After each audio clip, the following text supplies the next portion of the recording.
என்னடா இவன் கையில பாவக்காய் வச்சுட்டு எங்கே போயிட்டுருக்கானேன்னு பார்க்குறீங்களா? எங்க ஆயா கூட வாழ்ந்த காலத்துலேருந்து ஒரு தாத்தா இருக்காருன்னு சொல்லி எங்க அப்பா எதிர்க்க நானும் அவரும் வெளிய போயிட்டுருந்தோம். அப்ப அவர பார்த்து அவரு எங்கள வீட்டுக்கு கூப்பிட்டாரு. அந்த டைம்ல வந்தப்ப தான், அவரு எவ்வளோ நிம்மதியான வாழ்க்கை, ஒரு பசுமையான வாழ்க்கை இந்த 2026ல எல்லாருமே அவசர அவசரமான ஒரு வாழ்க்கைய தேடி ஓடிக்கிட்டு இருக்கிற டைம்ல, இவரு இப்படி ஒரு பசுமையான இயற்கை இதோட வாழ்ந்துட்டு இருக்காருன்ற இந்த இடத்த பாருங்க மக்களே! ரொம்ப ரொம்ப புடிச்சிருக்கு எனக்கு.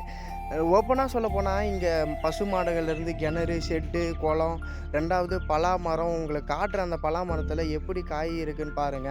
2வது அவர் வீட்டுக்கு முன்னாடியே ஒரு மைதானம் மாரி இருக்கு. அங்க புளியாம்பழம், வெள்ளேரி விதை, ஆ பாவக்காய் செடி மொதற்கொண்டு அவரு வந்து அங்க இது பண்ணி வச்சிருக்காரு, காய வச்சிருக்காரு. அந்த பாவக்காய் செடி கிட்ட போய் தான் நான் போய் கேட்டேன், "இது பாவக்காய் செடியா தாத்தான்னு?" சொல்லி கேட்டப்ப, "ஆமாம்ப்பா தம்பி" அப்படின்னு சொல்லி அவரு எனக்கு அந்த பாவக்காலாம் அறுத்து குடுத்தாரு. இது நார்மலா பார்த்தீங்கன்னா, இந்த மாரி வாழ்க்கை வந்து எனக்கு ரொம்ப புதுசுங்க. ஏன்னா, ஆ கிராமத்தில வாழ்றவங்களுக்கு இது பழகி போயிருக்கலாம். பட் எனக்கு என்னவோ நான் 24 வருஷம் சிட்டியில இருந்து திரும்பி நடுவுல ஒரு 3 வருஷம் வந்து படிச்சேன் சின்ன வயசுல. இப்போ 24 வருஷம், 25 வருஷம் கழிச்சு லாஸ்ட் ஒரு 1 இயரா நான் ஊர்ல தான் இருக்கேன். எனக்கு இந்த வாழ்க்கைலாம் பார்க்க புதுசா இருக்கு. இந்த மாரி வாழணும்னு எனக்கும் ஒரு ஆசை, ஒரு கிராமப்புறத்திலேயே.